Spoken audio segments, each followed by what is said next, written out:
What is up, Jordan Angeli? We are so excited to have you on the show. I've been waiting a long time to do this, so welcome. Thank you. I am really excited to talk to you, Annabelle, because I sat in when you talked to Alex Loetta. Yes. Gosh, when was that? A few months ago, and I was just so impressed by you.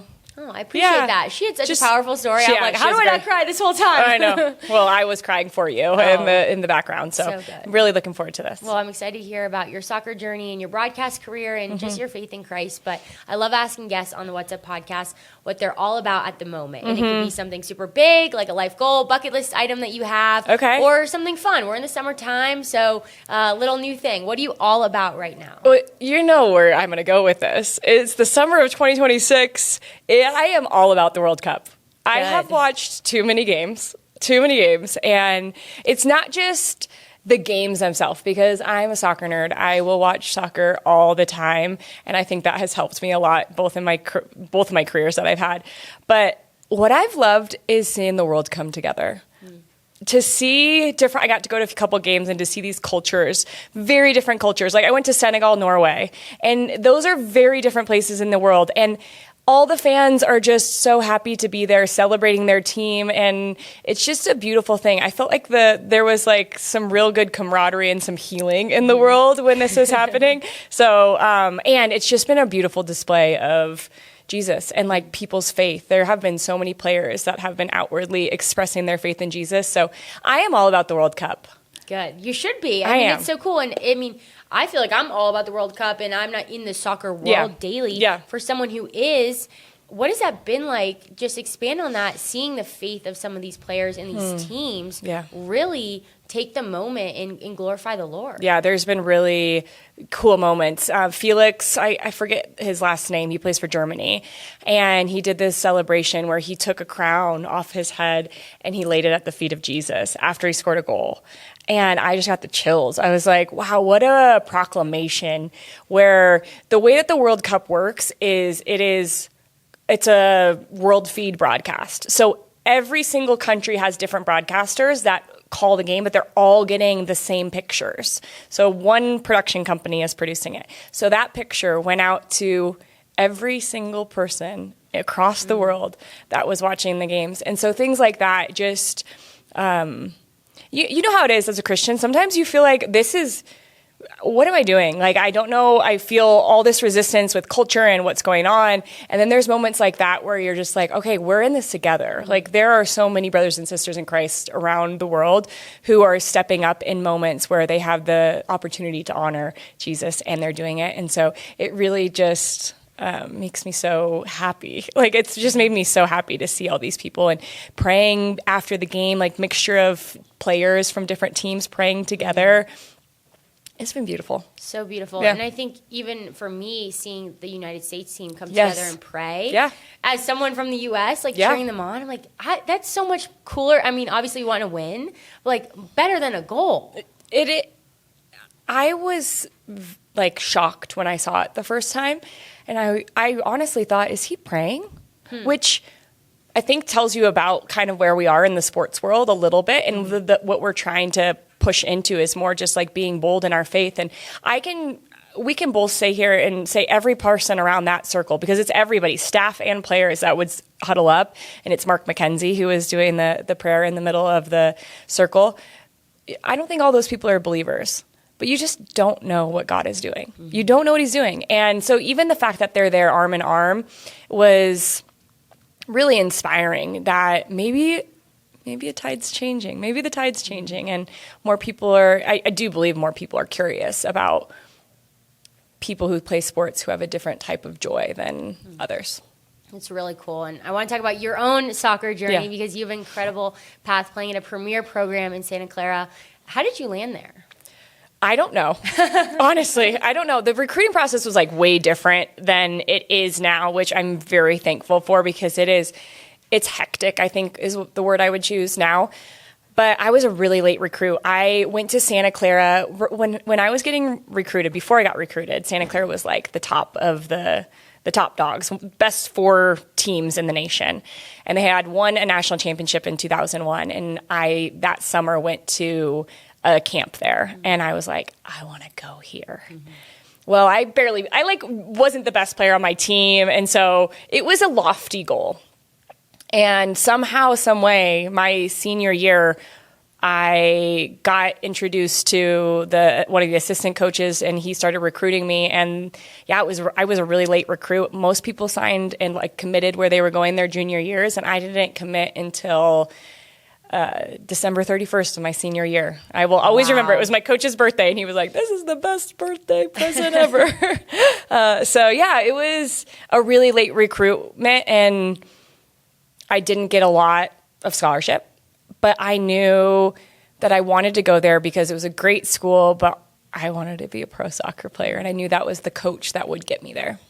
That is so important because you don't know how it's going to go for you, No right? idea. And you really have to trust in who you're giving your career to take your athletic ability and multiply it. And that was a huge priority for me, was like, what coach is going to absolutely expend my athletic ability? Yeah. Because I didn't know if I was going to have the opportunity to play pro or not. And so thankfully now there is women's pro lacrosse. I'm on the other side of it, on the microphone side. Didn't get there, but I really wanted to say, hey, who could take this opportunity and just, expand it to be the fullest, because you train so hard not to just stay at that level, but to really evolve your game. When you think back on your career there, what's a highlight moment from your time? Oh, my freshman year was really insane. Like I played a lot, and I wasn't expecting to play a lot. I was on a 30% scholarship. Like there was no expectations for me to even step out on the field. And somehow I found myself man-marking players, and not just like any players. Christine Sinclair, who's like one of the best women's soccer players to ever play, like has scored 265 international goals for Canada. Lindsay Tarpley, like they would make me man-mark people. And so I was like, whatever you want me to do, coach, I'll be out on the field. And we made it to a Final Four that year. A college cup is what they call it in women's soccer.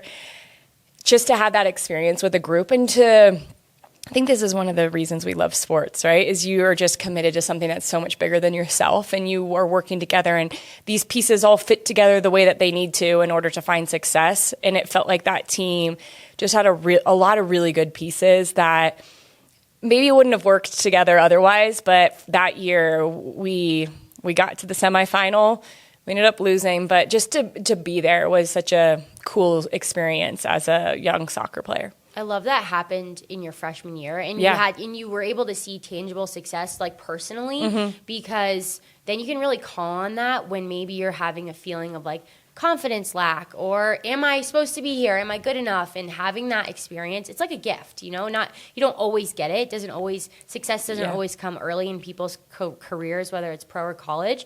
But I see it as such like oh, thanks God. That's so nice of you that I can recall in that time, because you did have some challenges moving forward. Tearing your ACL 2 times in 1 year at Santa Clara. Is that right? Yep. Can you describe just what that was like? It was wild, and sometimes I'm so removed from it now that it is. I have to like really think back of like what was I feeling, because I was coming off a high. I was with the under-20 women's national team. I played in a World Cup in the fall before, and this team had legends of the game: Lauren Holiday, formerly Lauren Cheney, Tobin Heath, Kelly O'Hara. It was just a stacked team, and we ended up losing not just the semifinal, but the 3rd, 4th place game, both on penalty kicks. And we were all just kind of heartbroken going into our college seasons. And so I think that heartbreak, it's the combination of the heartbreak with also I was carrying this hamstring injury that I just never got better. And so when I first tore my ACL, I was completely shocked. Like, you just never think a big injury like that is going to happen to you when you're a player. And the moment it happened, I knew that this was bad. And so to get through the rehab, and I'm sure you've talked to a lot of athletes who go through difficulties when it comes to injuries. The rehab isn't the hard part, because physically we're just like, give us the work. I'll do the work. I'll put the work in. But it was mentally getting back, and then 11 months later, re-tearing the same ACL and finding out that the doctor didn't do it right, and my graft was not properly healing because of the way it was located. Those things were really hard, because you just you work for 10 months to get back to something that you love so much, and it's taken from you again. And that was really, I had a good friend of mine that was on the volleyball team, and right when the doctor told me, I walked out of the training room, and I just looked at her and I just collapsed into her arms, because at that point too in your life, I was 21 years old. Your brain doesn't understand that there's so much more to life. You just think like, what's the next thing? You have such a short-term perspective on what life is, because your brain's not fully developed. And I was sad, but I knew that I could do it again. Like then quickly I was like, okay, I can do this one more time. But back to back in a year, that's what I tell everybody. I'm like, just be patient. It's not worth it trying to get back so quickly. That is absolutely wild. And when you say like, okay, I know that I can get through this, I'm thinking to my own personal experience. I never tore my ACL, but my sister, who's my best friend, we played together in college, did.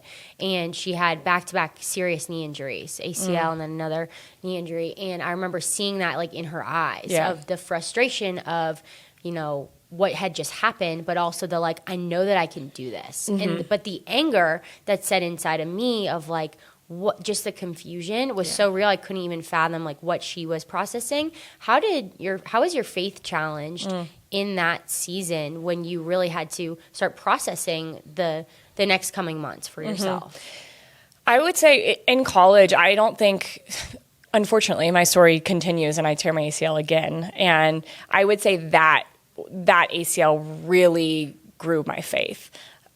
But at that moment, after my second ACL, I think I would say I thought of God as like, hey, of course I'm asking what's going on, but also like I did everything right. Why am I still here?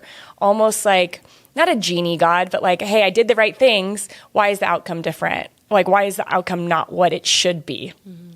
And so I wouldn't say that grew my faith as much as the third ACL did, because that broke me. And that came after an absolute baller rookie season in the pros with the Boston Breakers. Yes. And so just describe that contrast of like, now you're back on the mountaintop and you're coming off this great, again, freshman rookie season and really paralleled your college career. Yeah. And just a dream too. You were just saying how you didn't get to experience playing professional lacrosse. And sometimes I'm like, God, I can't believe you allowed me to do all these things. Like I got drafted. Like a lot of people like never get that feeling of what it's like to get drafted. Like I got that feeling. I got to play at a club with one of the best coaches in women's soccer ever, Tony DeChico, and had a struggle. My rookie year, actually, I wasn't getting very much playing time, and then every time he put me in, I'd score a goal. And he's like, I guess I got to play this girl a little bit more. Or it can be a lockdown defender, which way you want to do whatever. it. Yeah, so it was incredible. And then I got called into the national team after that rookie year. And I still, like, looking back, I still didn't feel like my knee was, like, fully my knee. There was still little hesitations, but I still had like the tenacity that I had before, so I could just override it with my brain. And so I was with the national team. I was the leading rookie goal scorer in the women's league. I think I scored 7 goals, maybe. I don't know. It just was like, wow, it's all happening. Like, it's happening. What I dreamt of is happening. And my first game of my second year pro, I had scored a goal at the beginning of the game, and then I actually got in a tackle with one of my best friends from college, and I tore my ACL for the third time. And on the same leg, same knee, my left knee. Yeah, that was low. I was really low because I just was like, I know nothing else besides this. I was about to turn 25. And I just couldn't imagine how I could get back from this, or if it was possible, or if I had it in me to do it. And yeah, I got it to a pretty dark place then, like just in my room at my parents' house. Like now I look back and think, and even then I thought, like, how blessed am I that my parents can protect me and help me and guide me in this. But I just felt like mad that I was right there and it got all pulled away from me. And I wouldn't say I was like to the point of this isn't worth it anymore, like life-ending thoughts. But I did think, if I don't have soccer, what do I have? Wow. Thank you for sharing that, Yeah. because that is relatable for countless amount of athletes, and not even just athletes, but people, and like whatever their heart and mind is set on. What do you feel like is something that is misunderstood about an ACL tear or a serious injury, like repeat serious injuries that you would only understand and have a heart for if you've been through it? I would say injuries and repeat injuries, one of the things that we pride ourselves on as athletes is like our bodies are strong. And when you do all the things to make your body strong and it continues to fail you, you feel like a failure. And so sometimes it's hard for me to remember all the good things with my career because I only think about how my body failed me. I couldn't do it. I wasn't able to do it. I had to retire early. All those things that were maybe the hard things. And so I think people don't understand that you've committed your life to this. And mentally, it's so much harder than it is physically. Mentally, it will challenge you in a lot of different ways, because if you can't do the things physically even just walk for, some of it, walk without a crutch, or take a glass of water from the kitchen to the living room, like things where you just are really stripped of independence. It's difficult to get through that. And I think, looking back, I'm just so grateful that God was right there in all of it. And I had a family that could help me and take care of me, and friends that supported me. But it is just so challenging when you just feel when you feel not that my body is broken, but I am a broken person in that way. Because you see it physically for yourself. Like you can literally see yourself struggling to do things that aren't even on the soccer field, right? How did you really live out that journey with the Lord? Because that's a daily decision when you are healthy to say, okay, God, my identity is in you and not in my sport. How did you rep that out every day when you weren't even on the soccer field? I felt like in that time when I was recovering from my third ACL, it was like a blessing in so many ways. One, just to be at the highest place and to be with the national team and to feel what that felt like. It didn't feel right to me, this is like what I had dreamt of for so long. But being in that, I didn't like how it felt when I was in that arena. And I think if I would have continued to pursue that would have changed me in a way that maybe wouldn't have been for the better. And I just feel like it was really kind of God to be like, all right, actually, this isn't for you. And to see that all of these ways that he split the road, I would say, and told me to go, kind of shepherd me into a different way, really helped me trust him. Because once I started really digging in more and going to church and getting into my Bible, because I did feel like the funny part of what I just said is I felt like I was broken, but then to really know I am broken and I do need Jesus. I need something that is bigger than any of this, that is bigger than being a national team player or a professional soccer player or name it, right? Any label you can give. I need to know that the Lord has called me enough, and the Lord has called me his daughter and beloved and all those things. And I felt like stripping those things away really allowed me to say, all right, God, I don't know. I don't know what's next. I just trust that you'll show me. And I really had to work on that. And I feel like I still work on that a lot.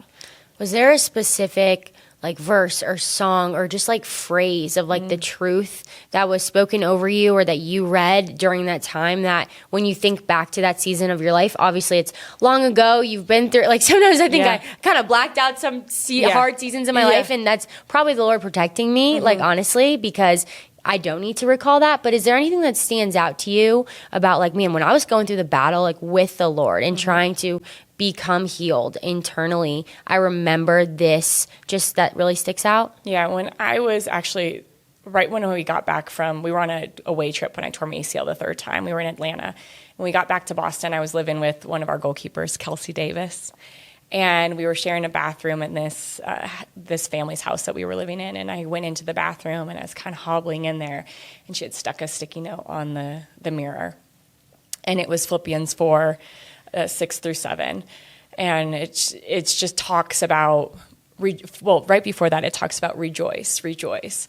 And in all things give thanksgiving and present your requests to God, and he will give you peace that surpasses all understanding. And I remember looking at that and reading it and being like, Thanksgiving? Like, how am I going to give you thanksgiving? I am heartbroken. And just continuing to look at that and thinking about, Lord, I'm thankful. Like, I now can look back and see how he, like, if I didn't tear my ACL all these times, I wouldn't have the knowledge to step into this next career that I had, or I wouldn't have the knowledge to help people through ACL injuries, or just the people that I've met along the path. I just feel like there is so much to be thankful for, even in those seasons where we feel like, what is going on? I don't know. And so those verses stuck with me, and I feel like just so grateful for Kelsey for listening to the Lord and putting that up there, because that's bold too, right? Like, to think about that verse and say Thanksgiving and everything. And my career probably just ended, Right. I'm so grateful for that, and grateful for friends that come alongside you and continue to lift your head up when you don't know if you can continue to take that next step.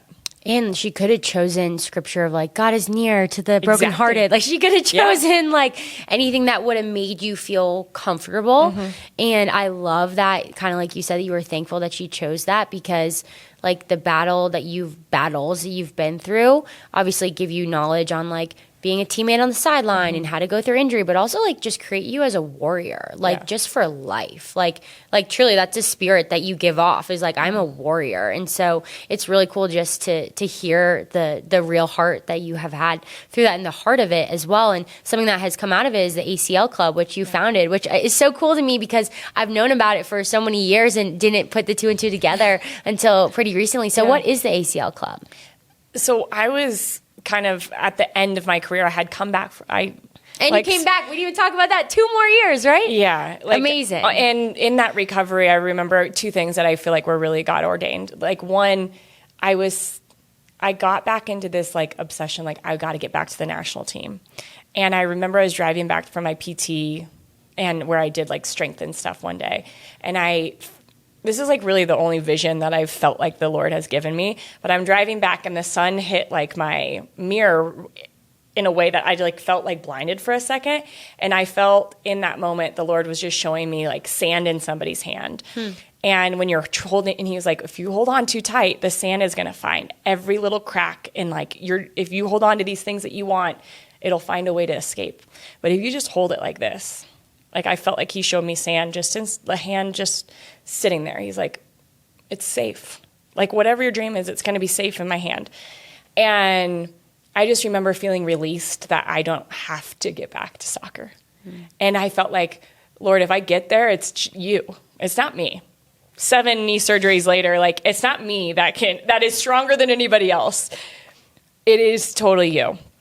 And so that was a really such a blessing. And because of that vision and kind of how he helped me renew my mind in this way, I could see my injuries as a gift.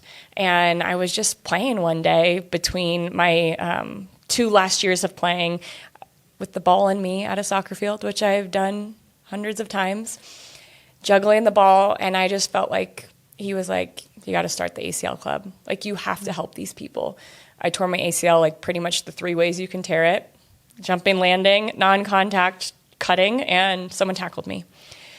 And I just thought, okay, what a great way to support these people who are going through this, who maybe need a little bit of mental like fortitude and some help in those areas. So I really just try to help people, one, like any kind of support group, like, hey, I know what you're going through. These people that are here know what you're going through. And 2, allow them to know that they're going to be able to get through it. There is light at the end of the tunnel. It might seem like a long journey, but it's just one step at a time. Well, you have the credibility if you did it all three ways. I mean, that is like, it's kind of like God's humor, you know? It is. I totally have felt that. Like, God, you wouldn't have done that unless it needed to be used. Right. That is so like, wild. Use me. That is so wild. And thank you for sharing that vision too, because that's going to be like engraved in my mind now, just like with desires and dreams and hopes that you have. And it's just like, he's got it. And now I have squeezing onto it so and now tight. I have this little image too in my head. And that's so beautiful. And I love it. And so thank you for sharing that. And I'm excited to point people who I know are going through ACLs and that recovery to what you've started there is really special. But people are probably wondering how you're such an amazing speaker. And they're probably like, wow, Jordan's incredible. But it's because you do it for your job professionally. So when did your sports broadcasting career really take off? Actually, during that third ACL, I was living at home with my parents. It was the second year of that recovery. It took me 3 years to get back. And that second year, I was just like, saw some local high school soccer games on, it was called CSPN. It's like it used to be a Colorado sports TV show. And I emailed the guy and I was like, hey, I'm a pro soccer player. I think I want to call soccer games. Can I do any of these high school games? And he was like, come on down. And gave me a chance. It was a 3-person booth. And I will never forget that first game that I called. It was actually right close to where we are right now. Crazy. And I got in my car and I started driving home. It was a terrible game. It's just terrible. I probably was terrible as well. I don't need to see video of that. But I called my dad on the way home and I said, Dad, I think I found what I'm gonna do. Wow. That felt, when you're playing sports and you just are like, wow, I feel alive. Like this feels like I'm doing something that really is special to me. And I had that same feeling. And so, I started, 14 years ago. And it's just been from little high school soccer to now calling some big games. Like last year I got to call Club World Cup games, which is incredible. And hopefully next year the Women's World Cup. So it has been quite the journey. And the NWSL Awards, which you looked killer in. Thank you. You came up on my TV and you had the most beautiful dress on. I'm like, that is sickness. So yes, doing all the things in podcasting and so many different skill sets too for the different roles that you have within broadcasting. I think not misconception, but something that is unknown for young women, at least, who want to do sports media. It's like, you got to do a bunch of different things. And I love that you just talk about like emailing and reaching out about doing a high school game, because you cannot have any pride if you want to get your foot in the door or check it out and all the things. But I do feel like in a lot of cases, for at least women, former female athletes, your experiences it's so clear when, that's why the Lord brought me through that, because now I can use it in my pro career now doing this. How do you feel like your injury experience has affected the way that you, in your perspective, and how you do your job as a broadcaster? In a few different ways. One, even before injuries, I played every single position when I was growing up through when I played pro. Like I was an outside back, I was center back, center forward, midfielder, winger. And so just the knowledge of knowing what is needed out of every single one of those positions is such a benefit. Like some people are just forwards or they're just a goalkeeper. And I was never a goalkeeper, but everything else. So that was great. And then when I got injured, I was watching the game from a different perspective. So instead of, seeing the little passing lanes from being out there on the field, I had to take a different, like an aerial view. And that's how you call a lot of games, is this aerial view, and you're trying to pick apart tactics and what's going on. So that has been such a blessing, and something that, looking back, I just smile like, God, it's so wild to me. Sometimes I just want to be like, the connection is there. Like, God, that couldn't have just happened. Like, God is the only reason that those things happened, and it makes me smile thinking back about all the things that happened and how it's so useful now. It's almost like you wish you would have given you a little, like, hey, you're going to be doing this, so you can be on the sideline and practicing, and now goal.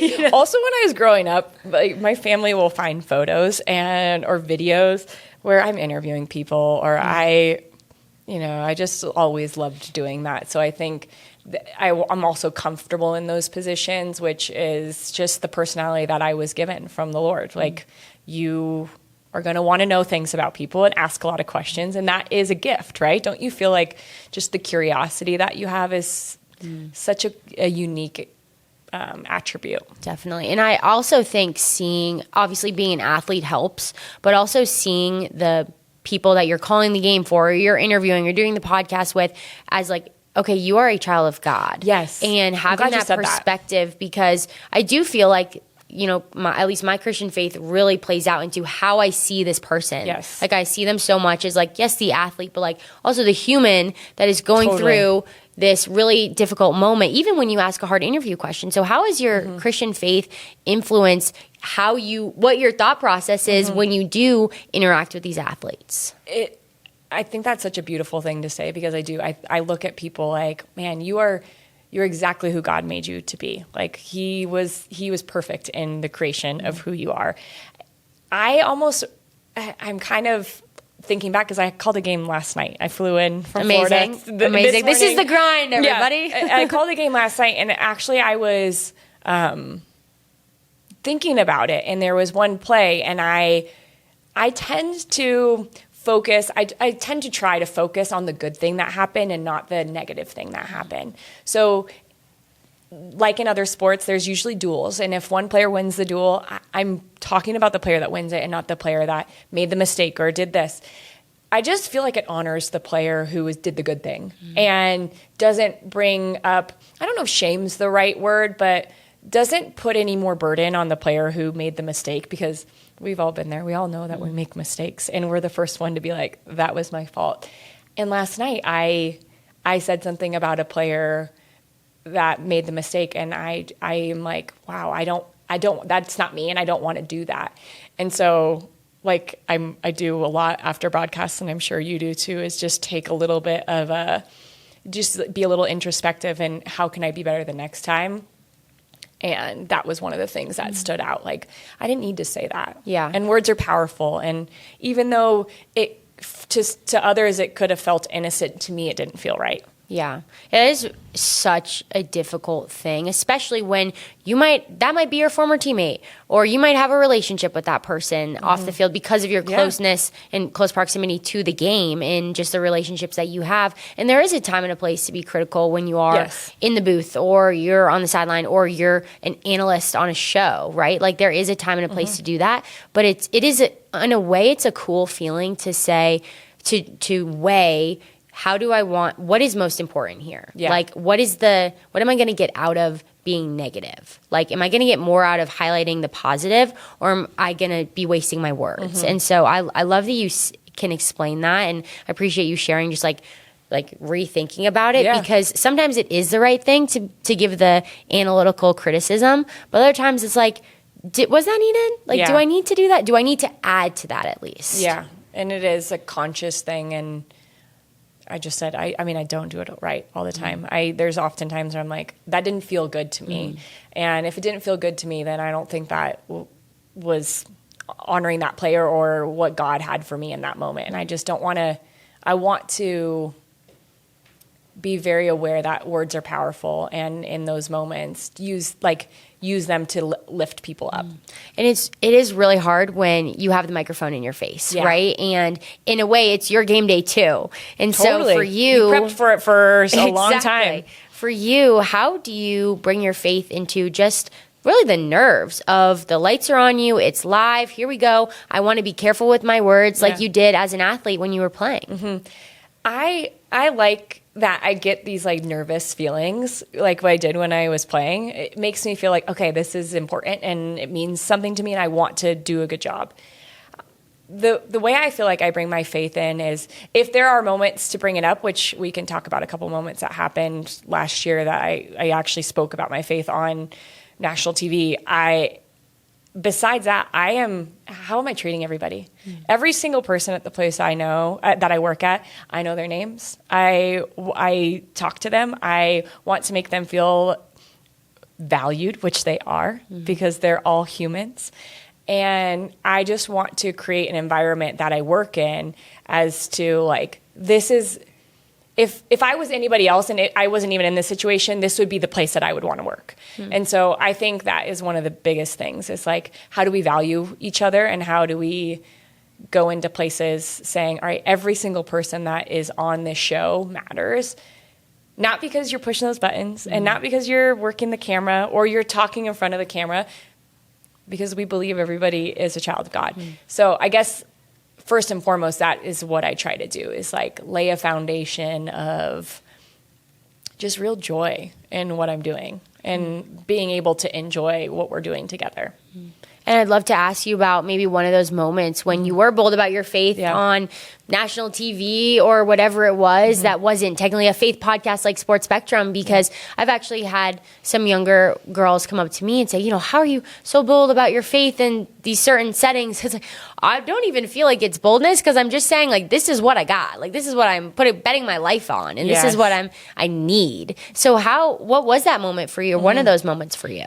They were actually really scary moments because we had a couple of two cardiac arrest moments last year in NWSL, and I was on both of them. And oftentimes you were on both of the only two games. Wow. Yeah. And people were like, I can't believe it happened to you again. And I'm thinking, I can, because God knew I was going to be there, and He knew. In those moments, the second time, the first time it was so shocking and I really called out. Alex actually was in the middle of the circle praying for everybody, and I called that out. I was like, Alex Loetta is in the middle speaking and praying for Savvy King as she's down getting carted off. And in the second one, Savannah DeMello had gone down, and I just boldly proclaimed the name. I was like, the only thing that I felt like was normal to come out was like, Jesus be with her. And I got a couple of people that reached out to me afterwards, and they said, in that moment, I needed to hear that. Like, thank you for being bold in that. But for us, that's just what I call upon in those moments that feel like scary and we're unpredictable. And I just felt like everybody else around me was like, I can't believe we had both of them. I was like, I'm so happy we did. I feel like God gave me a platform in those moments to just say, like, this is what matters, and we're going to call upon the name of Jesus. And luckily, both of those players have gotten the treatment that they need, and they're continuing. One's still playing, one is still getting back to playing, but just the opportunity that you don't expect to be in, but when you are anchored in the Lord, like, you just are willing to say what feels natural in those moments. And that's the most honoring thing you can do for that athlete who is having a problem, right? And is having a medical emergency and if you're saying like, I want to be my most genuine self to my whole team, whether you're on camera, you're off camera, you're in the truck, like, and you want to honor the players the best you can, well, I'm going to give you my best. And I love that, just your authenticity with that and your raw, like, this is what I would do in a time of need, because that's exactly how you even live the smaller moments when you're with your friends. Like, you want real advice? I'll give you my real advice. Yeah. Like, I love that. And it's in those small moments, but it's also like, we're going to call upon the name of Jesus.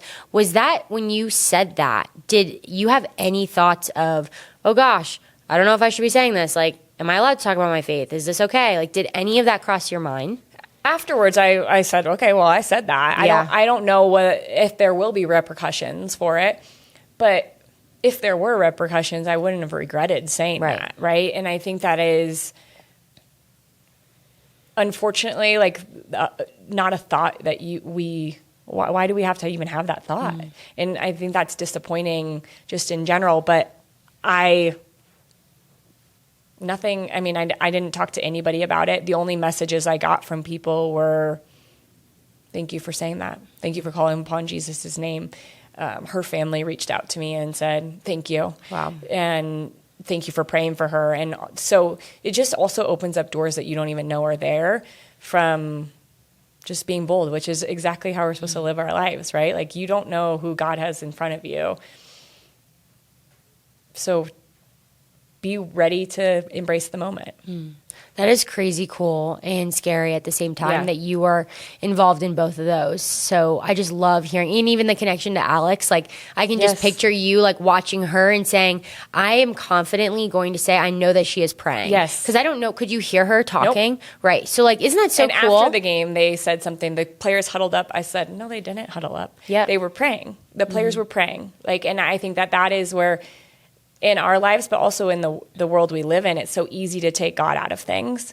And I'm like, no, we got to keep God inserted where he is. It is in the middle of things. He is there in that moment with both of those players on the field. And so I love that I could just say, Alex is praying in this moment and praying over Savvy. And these players are all together in unity under the sound of her voice calling upon Jesus. Yeah. That is so cool. I just like, selfishly, I'm like, that was amazing. I loved hearing that story. For you, just zooming out in your broadcasting career, I know there's a lot of young women who might go to your Instagram and see you on TV and be like, that's so cool. Like, I want to do that one day. And like, they should totally go after it. But what is maybe one thing the Lord has taught you in just the grind of it? Like the non-glam parts, the parts when you maybe don't have the fun sequence dress on, or you get to call a sick game that you've been, hoping and dreaming for a long time. What has the Lord just revealed to you about just the grind that it takes to do what you're doing right now? Yeah, it is a grind. It really is. It's a commitment. And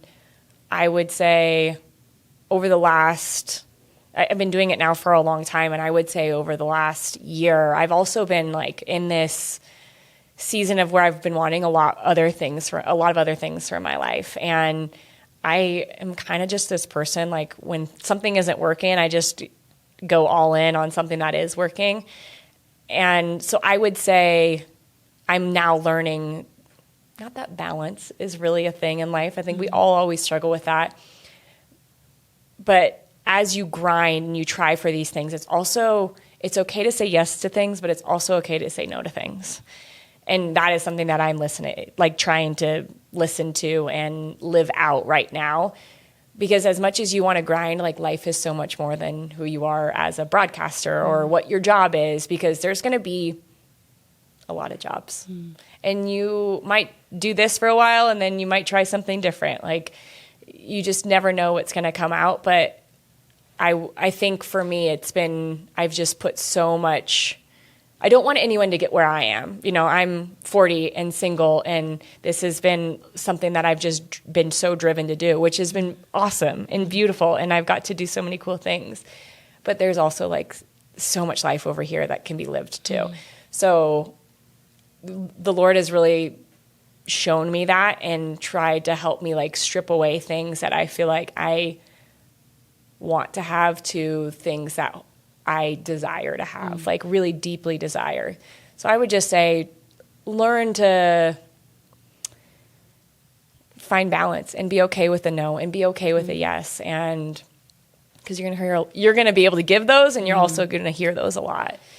So it's just interesting, the life path and the journey that you get sent on. But grinding is definitely one of the things that you have to do if you want to be in this business. Well, Jordan, thank you for sharing that. And that's something that I'm living out too, you know, and I think when you are a woman who has this intense career, and then you also are a woman who wants other desires for your life, like more of the traditional, I want a family, I want to do this and all X, Y, and Z. Like, those are really hard to hold at the same time. And I truly have struggled with that as well. And I think the Lord has really put on my heart to just say, like, your story is not someone else's story. Like, your life is not going to look like someone else's life. And walk through the doors that I'm opening and be okay when I close the doors. And just understanding that, like, even if I have dreamed up a situation in my life, like, I am not entitled to it. And it's such a hard thing to be like, wait, that was a dream that I thought you put on my heart, but that's not what it looks like. And just really trying to be okay with, like, okay, God, like, I saw what you did earlier, and like, now I understand why you put me through that. And really just letting him lead. And something that has continually I've had to come back to is like, all right, if I'm going to say this and trust you with my eternity, then like, here we go. And I think that just even that letting him lead there, I feel like that's all we're trying to do. And there are times where we're like, we are in like step in step, Lord, here we are together. Look at what we're doing. And there's times where you drift and you don't know why or how or what, but it is the goal to walk step in step and to allow him to lead. And I think those are the times like where I feel really grateful in this last year, where I feel like he is leading and calling me to things that feel really uncomfortable, like not working as hard as I could in every single thing that I'm doing and filling up my calendar and doing this and that. It feels awkward, but that's when you rely on the trust and say, okay, you brought me through everything else. You've given me good things through everything else. I know you will. Well, I'm so excited to see what the Lord has for you just in this next year of your life, because just hearing your story through college soccer and even just where you are right now, it is really inspiring on a faith level. So thank you so much for sharing your heart and your story. And we're just so excited to cheer you on in everything, on camera, off camera. And I know this testimony is going to really impact a lot of people. So Jordan, we're cheering you on. We're excited for more fun fits from Jordan. And thanks for coming on the show. Thank you. That was really fun.